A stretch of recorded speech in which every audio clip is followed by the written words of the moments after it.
आपण 6वा पाठ बघत आहोत. हवेचे तापमान. हवेतील उष्णतेच्या प्रमाणाला तापमान असे म्हणतात. बघा, तापमान म्हणजे दिलं आहे काय, हवेतील उष्णतेच्या प्रमाणाला तापमान असे म्हणतात. तापमान सूर्यापासून मिळणाऱ्या उष्णतेशी निगडीत असते. आपल्याला कधी थंडी वाजते तर काही वेळेस उष्मा जाणवते, त्यामुळे हवा थंडी आहे किंवा उष्ण आहे हे कळते. परंतु हवा किती थंड किंवा किती उष्ण आहे हे कळत नाही. हे समजण्यासाठी हवेतील उष्णतेचे प्रमाण मोजावे लागते. हवेच्या उष्णतेचे प्रमाण किंवा मान म्हणजे तापमान. बघा, तापमान म्हणजे काय, हवेच्या उष्णतेचे प्रमाण किंवा मान म्हणजे तापमान. तापमान मोजण्यासाठी तापमापक हे उपकरण वापरतात, हे महत्त्वाचं आहे. जोड्या लावामध्ये विचारू शकते. हवेचे तापमान अंश सेल्सिअसमध्ये सांगतात. बघा, अंश सेल्सिअस कसं लिहिते, कंसामध्ये दिलं आहे. आणि हे सुद्धा लक्षात ठेवा, हवेचे तापमान अंश सेल्सिअसमध्ये सांगतात. समोर बघूया. तापमानावर परिणाम करणारे घटक. तापमानावर मुख्यतः पुढील घटकाचा परिणाम होतो. पहिला घटक बघूया, अक्षांश. विषुववृत्तापासूनचे अंतर. अक्षांश म्हणजे काय होते, विषुववृत्तापासूनचे अंतर. समोर बघूया. आकृतीत 6.1 व 6.2चे निरीक्षण करा. पहिल्या आकृतीत सूर्यकिरण विषुववृत्ताजवळ आणि विषुववृत्तापासून दूरच्या भागात कशी कमी जास्त जागा व्यापतात हे दाखवले आहे. दुसऱ्या आकृतीत हीच गोष्ट बॅटरीचा प्रकाश जो दाखवून तो लंबरूप आणि तिरप्या पृष्ठभागावर कसा पडतो व कमी जास्त क्षेत्र कसे व्यापते हे दाखवलेले आहे. आपण आकृती बघूया. बघा, ही आकृती, हे विषुववृत्त आणि हे सूर्यकिरणे कसे कमी जास्त जागा व्यापते हे दाखवलं आहे. आणि हे बॅटरीच्या सहाय्याने कमी जास्त जागा व्यापत आहे हे दाखवलं आहे. आपण समोर बघूया. बघा, हे खूप महत्त्वाचं आहे, समजून घ्या. सूर्यकिरणांनी जास्त क्षेत्र व्यापल्याने उष्णता मोठ्या क्षेत्रात विभागली जाते, म्हणून तेथील तापमान कमी असते. पण कमी क्षेत्राला तेवढीच उष्णता मिळाल्याने त्या भागात तापमान जास्त असते. विषुववृत्ताच्या भागात सूर्यकिरण सर्वसाधारण लंबरूप पडतात व ते कमी क्षेत्रात व्यापतात, म्हणून तेथे तापमान अधिक असते. त्या मानाने विषुववृत्तापासून दूरच्या भागात सूर्यकिरण तिरपे पडतात, ते जास्त भाग व्यापतात, म्हणून तेथे तापमान कमी असते. त्यामुळे विषुववृत्तापासून जसजसे दूर जावे तसतसे तापमान कमी होत जाते. हे खूप महत्त्वाचं आहे, लक्षात देऊन बघा. हा पॅरेग्राफ आपण पुन्हा एकदा वाचून घेऊया, खूप महत्त्वाचा आहे. बघा, सूर्यकिरणांनी जास्त क्षेत्र व्यापल्याने उष्णता मोठ्या क्षेत्रात विभागली जाते, म्हणून तेथील तापमान कमी असते. पण कमी क्षेत्राला तेवढीच उष्णता मिळाल्याने त्या भागात तापमान जास्त असते. विषुववृत्ताच्या भागात सूर्यकिरण सर्वसाधारण लंबरूप पडतात व ते कमी क्षेत्र व्यापतात, म्हणून तेथे तापमान अधिक असते. त्या मानाने विषुववृत्तापासून दूरच्या भागात सूर्यकिरण तिरपे पडतात, ते जास्त भाग व्यापतात, म्हणून तेथे तापमान कमी असते. त्यामुळे विषुववृत्तापासून जसजसे दूर जावे तसतसे तापमान कमी होत जाते. बघा, हा खूप महत्त्वाचा आहे. समुद्र सपाटीपासूनची उंची. लक्ष देऊ नये का, समुद्र सपाटीपासून जसजसे उंच जावे तसतसे तापांबरामध्ये हवेचे तापमान कमी होत जाते, कारण सूर्यकिरणापासून मिळणारी बरीचशी उष्णता पृथ्वीचा पृष्ठभाग वातावरणात उत्सर्जित करतो. त्यातील काही उष्णता हवेत शोषली जाते. त्यामुळे भूपृष्ठाजवळील वातावरणाचा थर प्रथम तापतो, नंतर हवेचे वरचे थर क्रमाक्रमाने तापत जातात. म्हणून जास्त उंच ठिकाणी हवेचे तापमान कमी असते, तर कमी उंचीच्या ठिकाणी हवेचे तापमान जास्त असते. बघा, हे महत्त्वाचं आहे. समोरची माहिती महत्त्वाची नाही, नकाशाबद्दल दिलं आहे. बघा, हे महत्त्वाचं आहे. समुद्र सानिध्य बघूया. जमीन लवकर तापते व लवकर थंड होते. या उलट पाणी उशिरा तापते आणि सावकाश थंड होते. पाण्याच्या या गुणधर्माचा परिणाम जलाशयाच्या सानिध्यातील प्रदेशाच्या तापमानावर पडतो. बघा, इथं काय म्हणत आहे, पाण्याच्या या गुणधर्माचा परिणाम जलाशयाच्या सानिध्यातील प्रदेशाच्या तापमानावर पडतो. समुद्रकिनारी भागात खंडांतर्गत भागापेक्षा दिवसा हवेचे तापमान कमी असते तर रात्री जास्त असते.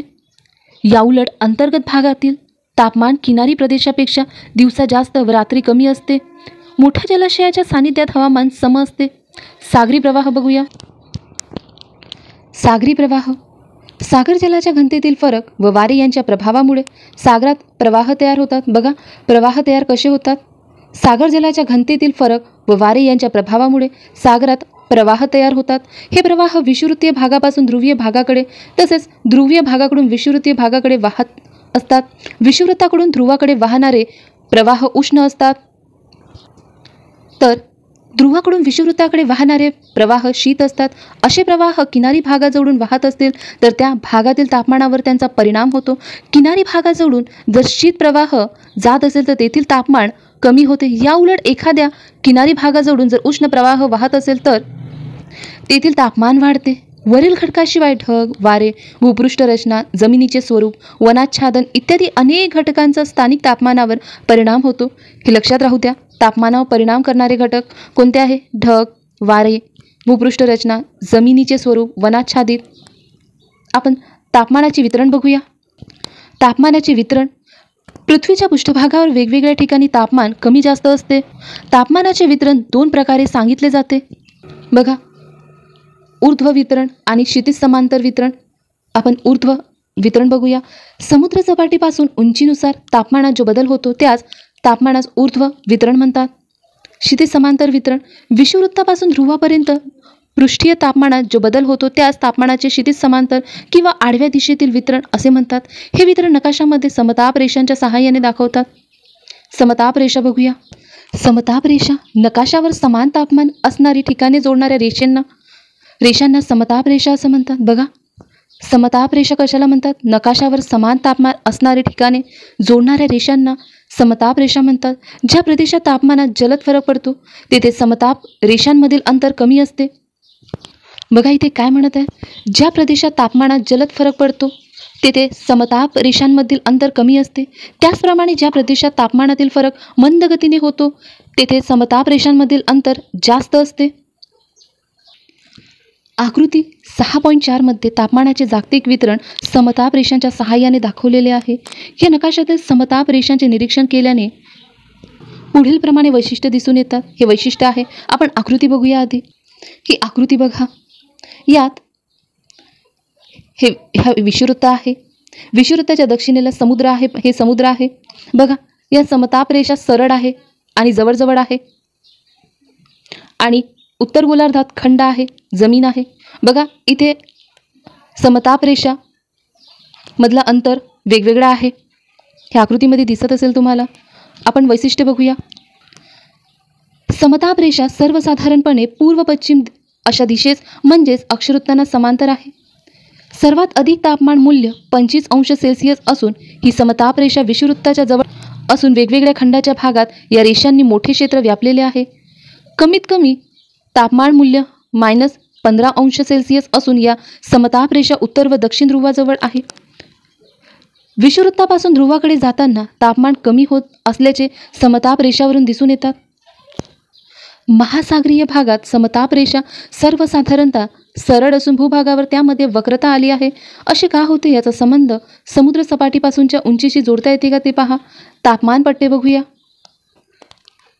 तापमानातील फरकामुळे विषुववृत्तापासून ध्रुवीय भागाकडे वेगवेगळे तापमान विभाग मानले जातात. त्यांना तापमानाचे पट्टे असे म्हणतात. ते आकृती 6.5 प्रमाणे आहेत.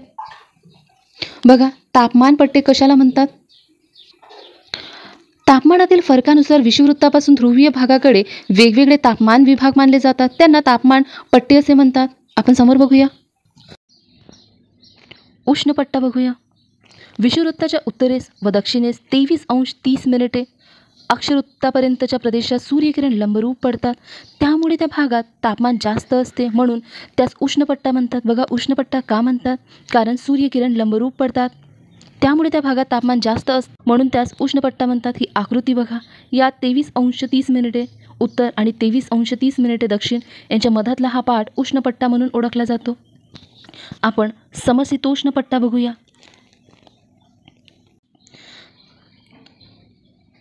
23 अंश 30 मिनिटे ते 66 अंश 30 मिनिटे उत्तर व दक्षिण अक्षवृत्ताच्या दरम्यान सूर्यकिरण थोडेसे तिरपे पडतात.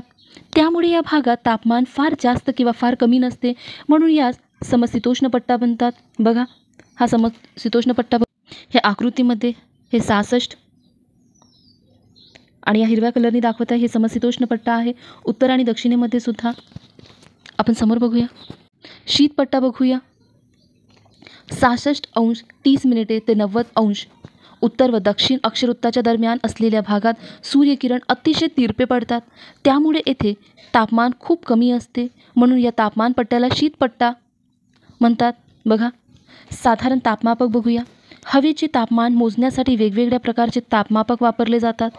त्यापैकी साधा तापमापक कसा असतो, त्याचा उपयोग कसा करतात याची माहिती घेऊया.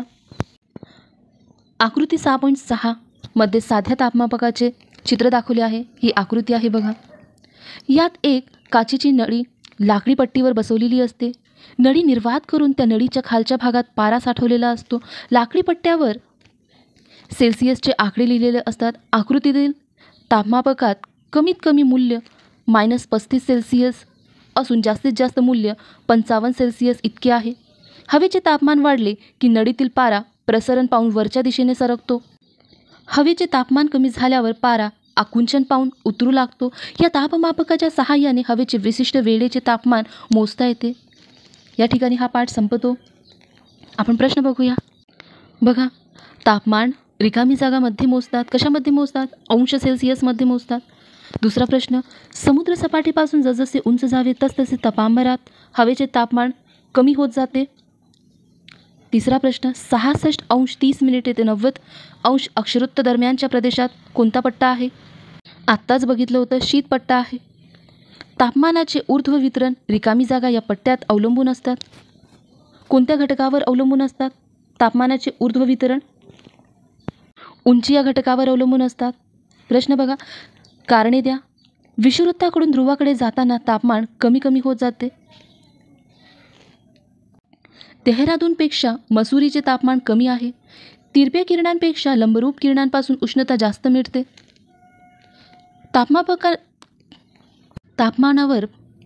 तापमानाच्या वितरणावर परिणाम करणारे घटक कोणते हे महत्त्वाचे.